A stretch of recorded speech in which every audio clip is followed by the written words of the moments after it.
¿Cómo están, amigos? ¿Cómo están? Sean bienvenidos nuevamente a este espacio de No Apto para Cínicos con su servidor Jaime Hernández. Ahora en la nueva matriz de Sin Censura.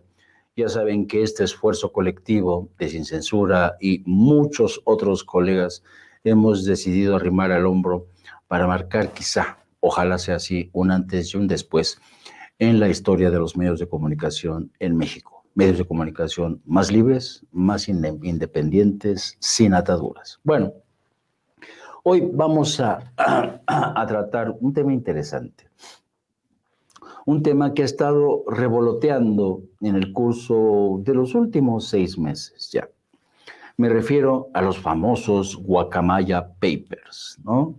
Esos Guacamaya Papers que son producto de un hackeo hacia la base de datos del Ejército Mexicano, la Sedena. Bueno, la pregunta que yo quiero hacer a lo largo de este programa es, ¿hasta qué punto la filtración de los Guacamaya Papers son lo que en términos de inteligencia se conoce como una operación negra? ¿Qué es una operación negra? Bueno, vayamos al manual de definiciones de la CIA, la Agencia de Inteligencia de Estados Unidos, y dice, las principales características de una operación negra es que es clandestina y tiene connotaciones negativas y no es atribuible a la organización que la lleva a cabo. Es decir, una mano negra que surge desde algún punto, desde algún lado, puede ser de un lado, de un sitio próximo o de un lugar lejano, viene esta mano, interviene a favor y en contra de los intereses de respectivos grupos políticos, corporaciones, etc. Esa es una operación negra. Entonces,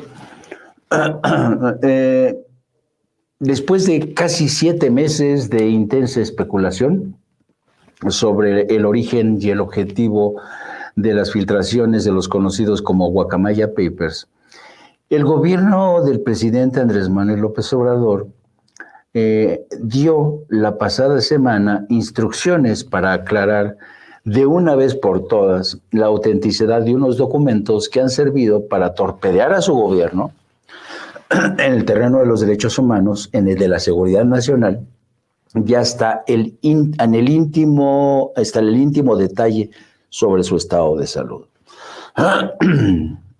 Perdón la carraspera, pero andamos mal de la garganta. En un comunicado emitido el pasado jueves 23 de marzo, la oficina de la presidencia informó que, comillas, algunos documentos difundidos en medios de comunicación sobre presuntos actos de espionaje no son oficiales. No están firmados ni avalados por alguna autoridad competente, por lo que son apócrifos, es decir, son falsos. Prosigue el documento aclaratorio del gobierno. Es importante mencionar que no se consideran oficiales algunos documentos que diversos medios de comunicación han dado a conocer, relacionándolos con el ciberataque sufrido a los servidores de la Sedena, específicamente al correo institucional, mismo que contiene información de carácter público y no es de clasificación confidencial. Dichos documentos no están signados, firmados ni avalados por alguna autoridad competente. Fin de la cita. En conclusión, los mentados documentos de Guacamaya Papers no salieron de instituciones oficiales ni fueron firmados o avalados por funcionarios o de gobierno o de la Secretaría de la Defensa Nacional. Pero, si me lo permiten, llegados a este punto, ¿por qué tardó tanto el gobierno de López Obrador en considerar como apócrifos estos documentos? ¿Acaso consideró que el impacto que tendrían no iba a representar ninguna amenaza a la seguridad nacional de México o a la propia imagen del presidente? Si acaso esa fue la consideración que tuvo el gobierno, lo cierto es que nunca imaginó la forma en que estos documentos regresarían una y otra vez para atormentarlo. Y es que numerosos medios de comunicación e informadores como Latinus y Carlos Lore de Mola, Carmen Aristegui, Reforma, Proceso, El Universal, han aprovechado el escándalo de los papeles de Guacamaya para presentar al gobierno de Andrés Manuel López Obrador como un entusiasta del orden militar, de la represión, del espionaje y de la persecución hacia activistas en defensa de derechos humanos. El más reciente episodio de este desencuentro entre gobierno y algunos medios muy identificados, se produjo el pasado jueves 23 de marzo, cuando un reportero de Proceso volvió a resucitar las denuncias contenidas en los Guacamaya Papers. Vamos a poner atención en este intercambio de pareceres entre el presidente y el reportero de Proceso. ¿Quién es Guacamaya?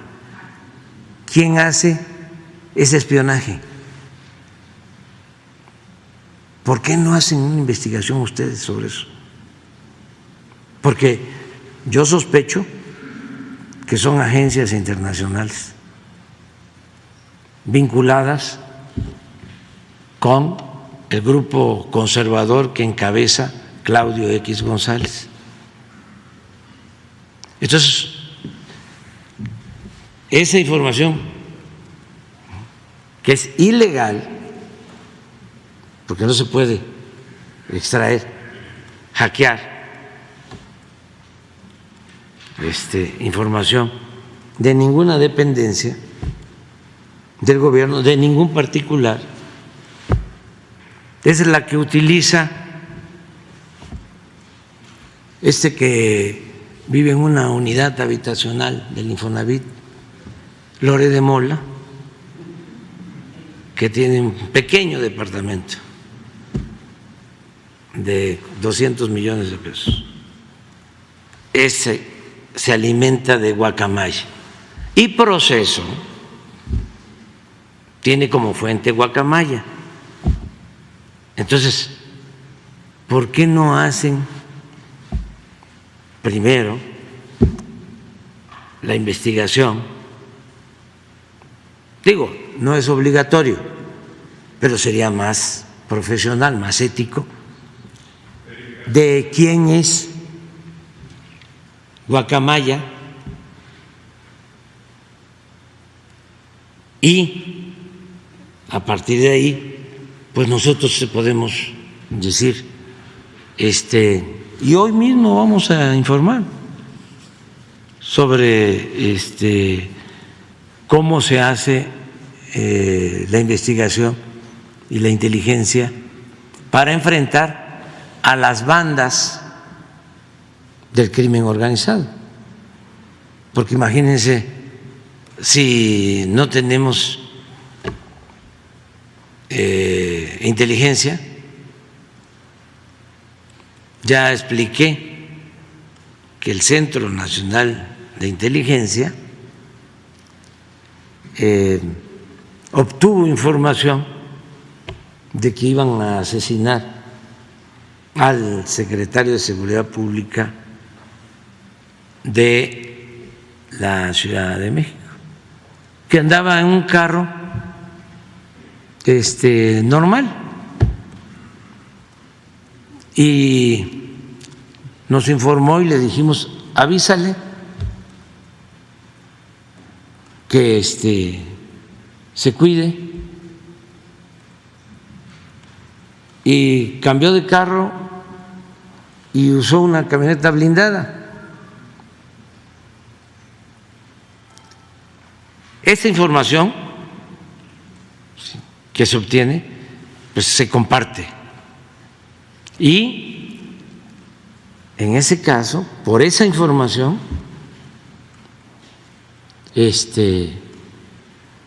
se salvó el secretario de Seguridad Pública, porque le tiraron y se protegió con una camioneta blindada. Entonces, ¿qué quiere Proceso? ¿Qué es lo que busca? Que puedan los delincuentes, y aquí no solo estoy hablando de la delincuencia organizada, sino los de cuello blanco, porque se alimentan y se nutren mutuamente. Entonces quieren que el gobierno entre en crisis, que haya un descontrol completo por la inseguridad, por la violencia. Eso es lo mismo que querían cuando la pandemia, como sopilotes, no solo Proceso, otros que querían que fallecieran muchas personas para mostrar que no servíamos. Ahora igual, nada más que no han podido. Ayer presentamos el informe sobre seguridad y aún con todos los obstáculos vamos avanzando y vamos bajando la incidencia delictiva y no hay violación de derechos humanos y no se tortura y no se ajusticia a nadie y no hay masacres. Todo lo que se callaba antes, todo lo que se callaba antes y se hacía. Pero ahora la confrontación es porque Proceso se derechizó. Fíjense, es interesante que este reportero de Proceso compareciera en la mañanera del pasado 23 de marzo. ¿Por qué lo digo? Esta comparecencia del reportero de Proceso se produjo una semana después de que el diario The New York Times publicara un material alusivo a los Guacamaya Papers. El 15 de marzo, la reportera del New York Times, Lauren Jackson, abundó sobre este mismo tema, sugiriendo que el gobierno de Andrés Manuel López Obrador espiaba al activista en defensa de los derechos humanos. Me refiero a Raimundo Ramos. Lo que no dijo la reportera del New York Times es que Raimundo Ramos es al mismo tiempo sospechoso de tener vínculos con el Cártel del Golfo, como lo denunció un periodista mexicano durante una mañanera. Pero esta historia publicada en el New York Times provocó que la historia de los Guacamaya Papers recuperaran otra vez vida y que medios como Carmen Aristegui, Proceso, volvieran a escarbar en este asunto que ya lleva 7 meses de vida. Pero además, esta historia del New York Times se publica casi al mismo tiempo que en México se celebra una marcha organizada por organizaciones como la de Claudia X González, que buscan la defensa del Instituto Nacional Electoral, que han denunciado una y otra vez el desmantelamiento del Instituto Nacional Electoral. Y todo el mundo sabemos que esto es una vil patraña. Básicamente, de lo que se trata es que quieren que el INE racionalice su presupuesto y que ya no haya el dispendio tan vergonzoso que ha caracterizado a los presidentes consejeros y a los consejeros de los distintos partidos. Bueno, pero la historia de los Guacamaya Papers, si se dan cuenta, han evolucionado en distintas direcciones. Se ha encargado la salud del presidente, que ya tiene muchos achaques, que está mal, hasta la batalla que mantiene el gobierno de Andrés Manuel López Obrador frente a los representantes del antiguo régimen en la Suprema Corte de Justicia. Una historia que ha dado interesantes volteretas, giros, como cuando el pasado viernes el magistrado de la Suprema Corte, Javier Lainez, decidió suspender indefinidamente el llamado Plan B de la reforma electoral. Por supuesto, hoy mismo el presidente dijo que va a impugnar esta misma semana esta decisión por considerar que es inconstitucional. Y otra cosa interesante, hoy el presidente dice que también se va a echar mano de un plan C. ¿Y cuál es ese plan C? Que la voluntad de los ciudadanos se refleje en las urnas para de una vez por todas acometer la reforma electoral y posiblemente una reforma del aparato judicial. La historia de los Guacamaya Papers, y esto es la parte interesante, perdón, se ha convertido así en el vehículo, en el andamiaje ideal para acusar una y otra vez al gobierno de México para presentarlo como una autoridad autoritaria que disfruta vulnerando los derechos humanos de ciudadanos. Pero además, esta controversia ha servido a medios de comunicación como el Reforma, el Universal, Carmen Aristegui, Proceso, etcétera, etcétera, para presentarse a sí mismo como los auténticos defensores de la libertad de prensa y como los principales objetivos y víctimas de un régimen de corte dictatorial.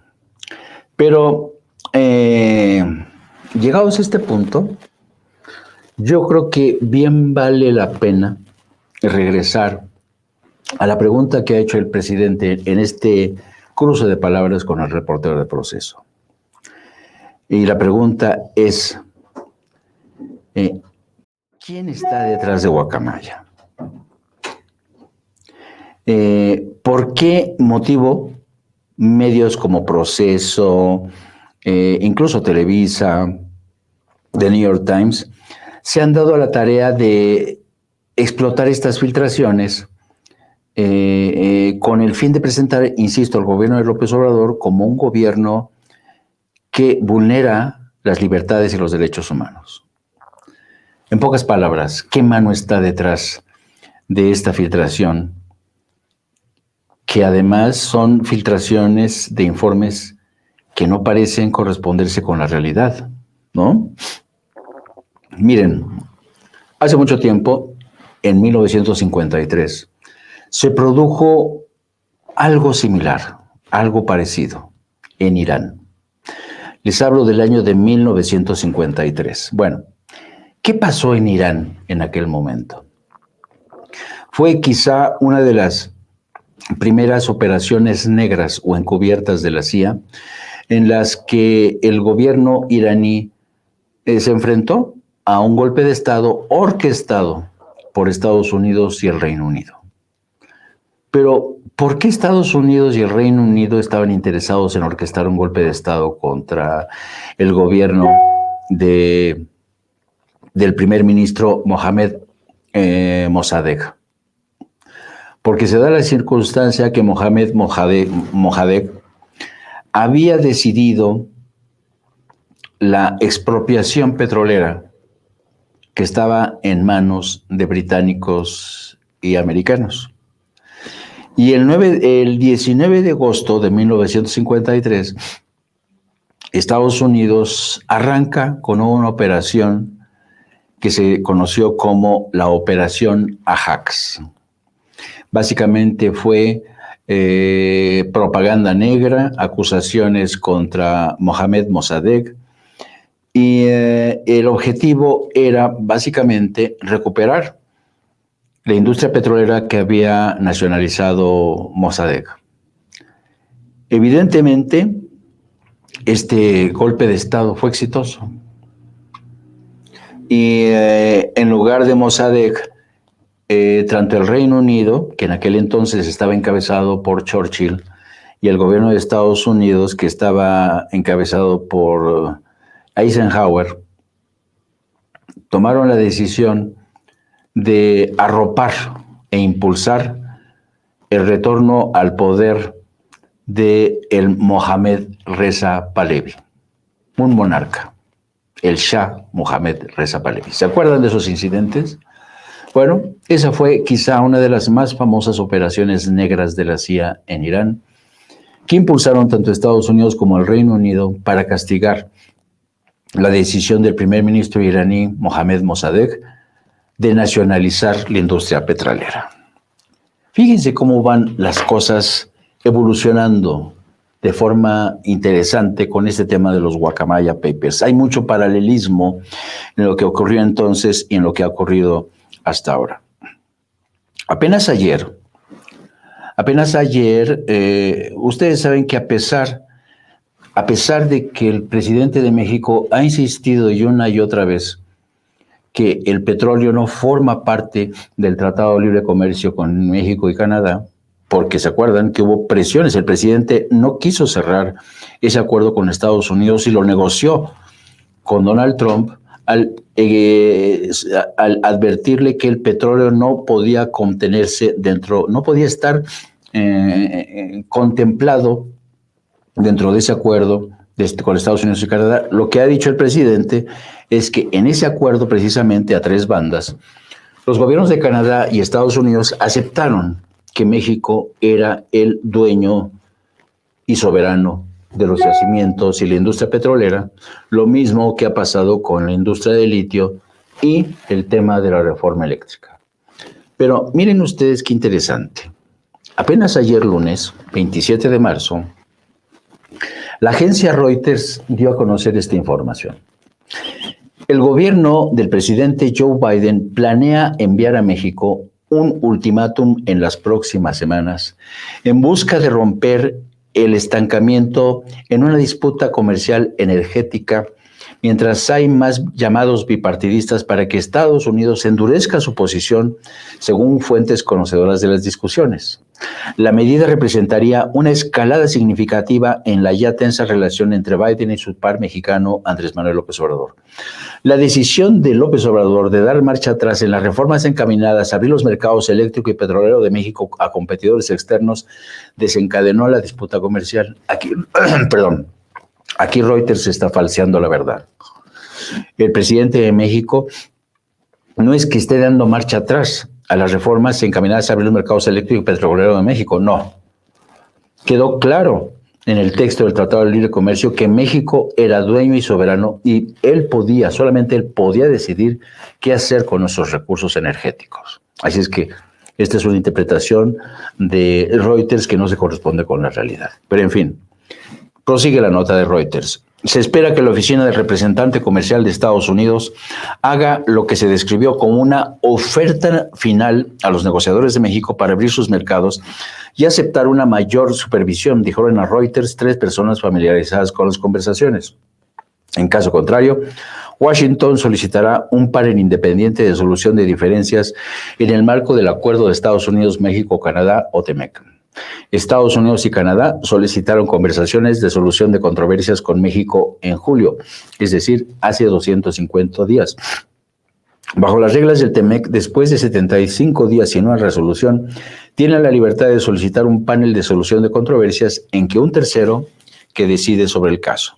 Si el panel falla en contra de México y esta no toma medidas correctivas, Washington y Ottawa podría en última instancia imponer miles de millones de dólares en aranceles de represalia a los productos mexicanos. Interesante, ¿no? Se resucita la amenaza de los aranceles que Donald Trump blandió cuando quería imponer a México sus reglas sobre inmigración indocumentada en su frontera sur. Bueno. La Casa Blanca, prosigue la nota, esperaba evitar una escalada de tensión comercial con México mientras buscaba una ayuda en materia de inmigración y narcotráfico. Pero meses de conversaciones han dado pocos frutos y el gobierno se ha quedado sin opciones menos beligerantes dijeron fuentes a Reuters. En realidad, ninguno de estos medios que han acusado al presidente de espiar a activistas sociales o periodistas ha presentado una prueba contundente de que así sea. Y sin embargo, esa cantaleta ha estado ahí. ¿Y solamente se ha quedado en México? No. Medios como The New York Times se han encargado de esparcir también esta versión en Estados Unidos. Esta es la parte en la que yo me pregunto si acaso los medios de comunicación mexicanos realmente saben lo que están haciendo. Le están haciendo el caldo gordo a intereses de Estados Unidos. Son los hombres de paja de esos intereses que buscan que México se convierta en un país meramente extractor de energías, como el petróleo, energía o el litio. Yo realmente me gustaría que los colegas de estos medios convencionales hicieran una reflexión para que vean hasta qué punto, al atacar a Andrés Manuel López Obrador, están atacando la soberanía del pueblo de México. Y créanme que esto no es demagogia, porque yo creo que cualquier periodista se tendría que realmente que preguntar eso. ¿Quién está detrás de todo esto? Como habíamos mencionado, en Estados Unidos la práctica de operaciones encubiertas, operativos mediáticos para distraer o engañar a la opinión pública se remontan hasta la década de los 60. Precisamente a comienzos de los 70, un investigador del Pentágono que elaboraba informes para el Departamento de Defensa y la Casa Blanca sobre la evolución de la guerra de Vietnam, copió, fíjense ustedes, un total de 7,000 documentos en los que quedaban evidenciadas las patrañas y mentiras del gobierno de Estados Unidos para mantener a sus tropas en Vietnam.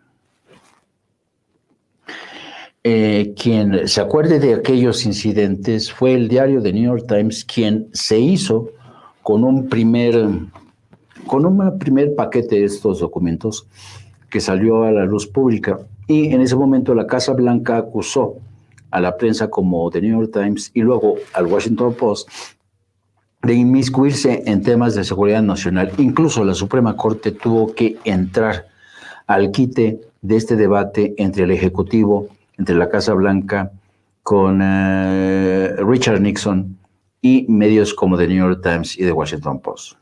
Como ustedes recordarán, la Suprema Corte falló a favor de dos medios de comunicación como The New York Times y el Washington Post, y bajo el entendido de que los ciudadanos de Estados Unidos tenían derecho a conocer toda la verdad, todas las atrocidades, todos los abusos que se cometieron en Vietnam. Ya nadie se acuerda de los casi 3 millones de toneladas de bombas que ordenó Nixon sobre Camboya.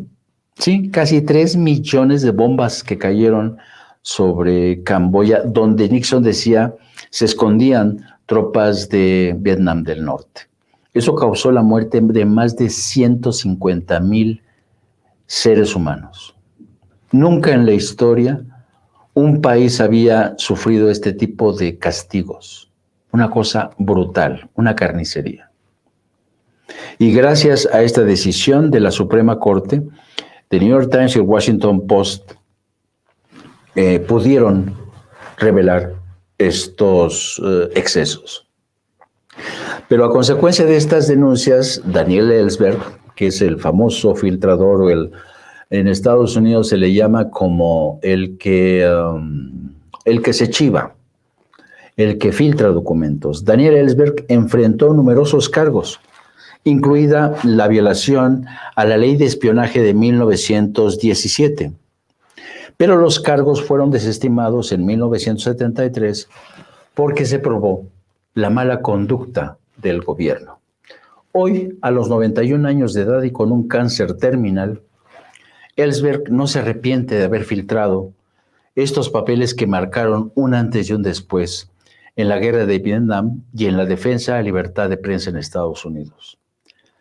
Pero nada de esto que les estoy contando tiene nada que ver con los Guacamaya Papers. Nada. Los Guacamaya Papers no tienen nada que ver con violación de la seguridad nacional, con abusos, bombardeos, nada. ¿Se dan cuenta? Están en la antípoda. La revelación de los papeles del Pentágono con la filtración de los documentos de Guacamaya. Y lo que es más, a pesar de que no ha tenido que ver, durante 7 meses, periodistas, medios de comunicación han tratado de encontrar por dónde explotar esta información o esta filtración para tratar de dañar al gobierno de Andrés Manuel López Obrador. Pero lo interesante del caso es que todos y cada uno de estos esfuerzos han caído en saco roto. Todos. Que el espionaje, que los achaques del presidente no han conseguido mermar la autoridad, el liderazgo político de Andrés Manuel López Obrador. ¿A qué se debe este extraño fenómeno? En mi opinión, básicamente a que la mayoría de los ciudadanos no creen ya en los medios de comunicación convencionales, que durante estos 4 años han tenido una actuación realmente patética, contraria a los intereses de México, contrario a los intereses de la mayoría. Y precisamente, muchos incluso pensaban que los Guacamaya Papers iban a marcar el inicio de una primavera política en México, que esto iba a favorecer a los partidos de la oposición para deshacerse de Andrés Manuel López Obrador. Yo francamente lo dudo, y lo digo cuando solo faltan ya unas pocas semanas para las elecciones en Coahuila y el Estado de México, y el año que entra en las presidenciales. Pero habría que recordar lo que en aquel momento, en tono un poco de frustración, escribió el exministro de la Suprema Corte, José Ramón Cosío Villegas, desde las páginas del diario El País, que también ha tenido una actitud, digamos, adversa contra el gobierno de López Obrador, porque ya no es la época en las que el país gozaba de los privilegios que tenía el grupo PRISA con Enrique Peña Nieto, Vicente Fox o Felipe Calderón. Pero vamos a echarle una mirada a esta columna del exministro de la Suprema Corte, José Ramón Cosío Villegas, que tituló ¿Qué sigue con los Guacamaya Leaks? Y sí, dice así: queda la incertidumbre de que las autoridades decidan actuar en contra de los militares y los particulares involucrados en los hechos revelados en la filtración de millones de correos de la Sedena. Desde el comienzo de su filtración, los datos del hackeo que hizo la organización Guacamaya no han dejado de publicarse. Prácticamente a diario aparecen uno o varios reportes de la información contenida en las bases de datos de la Secretaría de Defensa. Cada uno de ellos contiene datos acerca de las acciones realizadas por el Ejército Mexicano, tanto de sí mismo como de aquellas llevadas a cabo frente a otros habitantes del país. Por el goteo informativo nos hemos enterado de situaciones que no sabíamos, así como también hemos confirmado otras de las que sospechábamos. En el agregado han quedado al descubierto temas tan diversos como la salud del presidente López Obrador, las condiciones vacacionales de su familia, la calificación de ciertos grupos sociales por su grado de amenaza, la extensión territorial de la delincuencia o los riesgos de ciertas obras públicas. La cantidad de datos contenidos en 6 terabytes es enorme y su contenido inimaginable. Es por ello que los principales medios de comunicación han abierto secciones, y esto es cierto. Televisa dedicó secciones específicas para seguir explotando el tema de los Guacamaya Papers. Han abierto secciones en las que sin prisa y sin pausa colocan las piezas de información que a las correspondientes redacciones les parecen importantes o a las que simplemente van teniendo acceso. Al escribir esta colaboración, en efecto, leo en El País: el ejército mexicano ve a las feministas como enemigas del Estado. Fíjense. No, si le sacaron jugo, ¿eh? El Universal, México, un país poblado de cárteles. En Reforma, tiene la Guardia Nacional manos en ordeña, drogas. Estos 3 ejemplos, de entre muchos otros a los que podría acudir en este otro día cercano, muestran varias cosas. Por una parte, los descuidos, la amplitud del ejército de las atribuciones y los niveles de presencia de la Sedena, la extensión de los grupos delictivos al margen o en connivencia con las autoridades, y en relación con esto, la profunda corrupción de los cuerpos que tienen encomendada la seguridad pública. Por otra parte, la existencia de un periodismo independiente y la posibilidad de obtener por su conducto información sobre lo cotidiano, de la cotidianidad de lo público. Voy a repetir esta parte, porque es una invitación, de veras, francamente es una invitación al sarcasmo. Por otra parte, ha dejado esto en claro la existencia de un periodismo independiente y la posibilidad de obtener por su conducto información sobre la cotidianidad de lo público. ¿Cuál independiente? ¿Cuál obtenido de manera independiente? Se los filtraron. Y hasta esta fecha, ninguno de estos medios de comunicación ha podido responder a la pregunta: ¿quién se los filtró? Ninguno. Prensa independiente que recibe documentos manejados o que les han hecho llegar quién sabe de dónde. Por favor, exministro de la Suprema Corte. Dice: de aquello que debiera interesarnos por ser base de nuestra convivencia, más allá de lo que es de positivo que hasta aquí ha tenido la divulgación de las bases de datos, hay un aspecto de la cuestión que a todos pienso debería resultarnos profundamente perturbadora. Abre un signo de interrogación. ¿En qué espacios institucionales se están procesando las cuestiones derivadas de la información que se ha estado divulgando? Por claridad planteo mi pregunta de otra manera.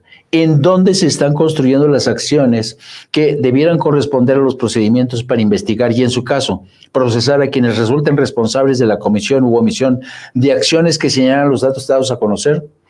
Consideremos algunos ejemplos, prosigue.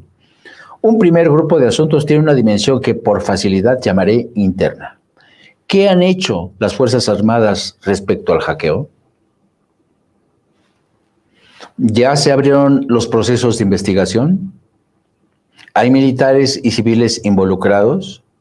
¿Efectivamente se dio una acción de la disidencia castrense en contra de los actuales mandos o fue una acción desde el extranjero y, en su caso, de quién? Otra dimensión del asunto puede ser llamada externa. ¿Hay militares vinculados con los delincuentes? ¿Y qué procesos disciplinarios se han abierto? ¿A qué grupos delincuenciales se están monitoreando? ¿Y qué operativos se están haciendo para enfrentarlos? ¿Los datos obtenidos son suficientes para abrir carpetas de investigación? Y de ser así, ¿cuántas ya están en proceso?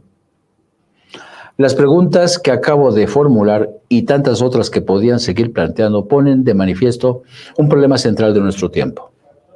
El éxito que se está obteniendo por la manera de dar a conocer la información hackeada impide darnos cuenta de la ausencia de la institucional que puede hacerse cargo de ella.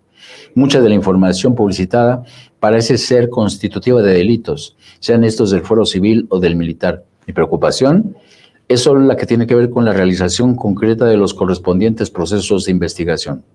Más allá de ellos, lo verdaderamente importante es saber si existe la posibilidad de que los mismos puedan darse. En las actuales condiciones de la presencia militar, el abierto respaldo que el presidente López Obrador les ha dado, la extensión y sensibilidad de la información obtenida y las condiciones operativas que han mostrado muchos de los órganos de procuración e impartición de justicia, es posible pensar en la existencia de condiciones para constituir una sede en la que puedan investigarse la conducta de los militares y de los civiles involucrados en ella. Y la columna sigue. Básicamente, en muchos sentidos uno puede coincidir con el exministro de la Suprema Corte. El gobierno ya ha hecho investigaciones, ha hecho indagatorias que permitan esclarecer responsabilidades. ¿Cómo fue posible que se haya producido este hackeo?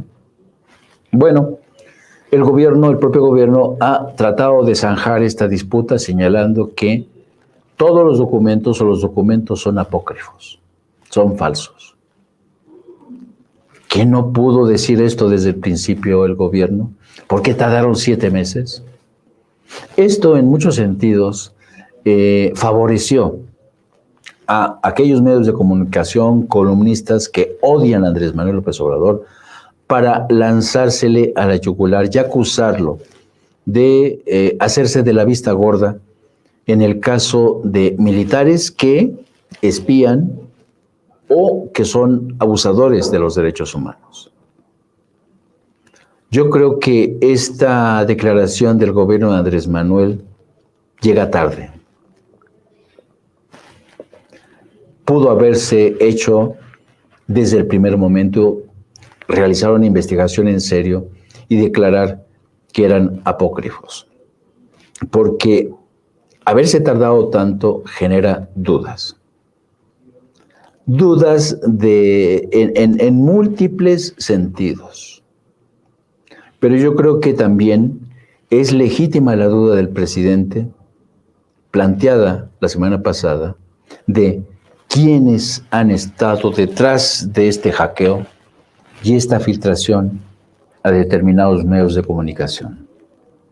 Porque siguiendo la lógica de pasadas operaciones encubiertas de la CIA y otros aparatos del poder desde Estados Unidos que están impulsando agendas de distinto tipo, por ejemplo, en el ámbito petrolero, de energía eléctrica y de litio, es legítimo preguntarse si acaso este operativo de los Guacamaya Papers viene o pueda venir desde Washington. El presidente ya ha insinuado que desde su punto de vista estos documentos podrían haber sido filtrados por agencias extranjeras. Yo creo que en tiempos como los que estamos viviendo, en los que la soberanía del país está en juego en materia energética, hay que ser doblemente cuidadosos desde el ámbito periodístico. Procurar no hacerle el caldo gordo, por procurar no hacer de tonto útil a intereses corporativos bien identificados. Porque no cabe duda que el gobierno de Andrés Manuel López Obrador, desde que llegó, se ha convertido en una piedra en el zapato para intereses que lo ven como una amenaza. Yo he contado de los centros de poder paralelos que se mueven en Washington, conciliábulos o cónclaves que se realizan en casas de multimillonarios de origen cubano, venezolano, cabilderos de nacionalidad mexicana, que son expertos y que forman parte de este grupo de gentes que están acostumbrados a cabildear, a filtrar información a medios de comunicación, tanto de México como de Estados Unidos. Toda esta historia de los Guacamaya Papers, a mí en lo personal me parece muy sospechosa. No puedo llegar al extremo de dar un veredicto definitivo, un diagnóstico definitivo y señalar que esto forma parte de una operación negra de la CIA. No puedo llegar hasta ese extremo. Lo que sí puedo decir es que se parece en mucho a otras operaciones que la CIA ha impulsado en otras naciones para impulsar golpes de Estado. Mike Pompeo, quien fue director de la CIA, exsecretario del Departamento de Estado bajo Donald Trump, ha dicho que la CIA ha engañado, ha robado, ha estafado y ha asesinado, y lo ha dicho realmente sin ruborizarse, porque ellos parten del principio de que lo importante es defender su interés nacional. Y por interés nacional, entiéndase el interés de las grandes corporaciones que mandan y mucho en Estados Unidos. Así es que yo sospecho que esta historia de las filtraciones de Guacamaya, pues realmente es una historia que todavía no termina, todavía va a seguir dando sus coletazos. Y saben que ¿saben lo que es más triste? Que han podido reaparecer una y otra vez con entusiasta participación de medios como Proceso, Carmen Aristegui, Reforma, El Universal, Animal Político.